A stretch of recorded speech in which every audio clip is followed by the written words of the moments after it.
Over the weekend, we took this cheap Mongoose Dolomite fat bike into the ocean to try and surf the wake of a cruise ship. Although it was a failure, we found out that fat bikes float really well.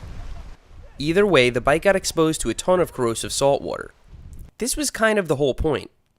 When I got home, I submerged the Dolomite in fresh water, and then blasted it with a hose for a good while. I could have taken the bearings apart or attempted to clean out the cable housings, but I wanted to leave it for a few days and see what would happen. Although some rust spots appeared the next day, they were easy to get rid of with just a cleaning. I rode this bike a few times this week, and I think operating all the stuff on it regularly was beneficial. In fact, the shifter totally seized the day after the ocean. After freeing it up and using it, the bike was shifting as normal. Based on this, we might get the illusion that the Dolomite is reliable and resilient, but that's not necessarily the case. If you take a bike in the ocean, and it performs the same after you take it out, then how refined could it have possibly been in the first place? I think about these things. Through breaking the bike down and cleaning everything thoroughly, I found that there was a lot more rust on the inside. Still, I was able to stop the rust and prevent it from getting worse. Thanks to the grease in the headset and bottom bracket, the bearings and races were actually not that bad.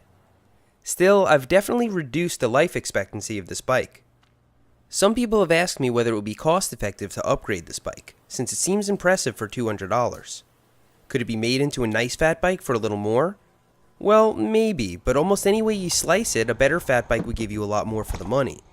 To make this feel like a decent bike, it would need a better freewheel, crankset, and brakes for starters. At that point, you'll definitely want a better chain as well. The shifter is awful too, so figure on that plus new cables. After these changes, the bike would feel a lot better, but would still be seriously hampered by the hubs. So although this may be a fun and cheap toy, it's debatable whether upgrading it would be cost effective. This is too heavy to do that with. So this bike is perfect for me as is. Cheap and rideable, ready for the ocean. So that's my update on the Dolomite. I'll leave you guys with some bonus footage from that day. After the ship passed, we took the bike to the other side of the rocks. We had about 4 cameras going.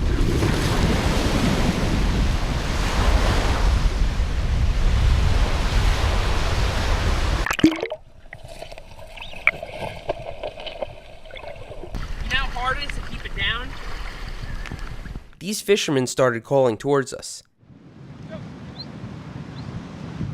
They were trying to tell us that we had company. Yeah, big shark! Alright. Behind us? Oh, that's a manatee! Within about a second, we realized it was only a manatee, a harmless and curious marine mammal. Only in Florida. Thanks for riding with me today, and I'll see you next time. Shit, that scared the crap out of me.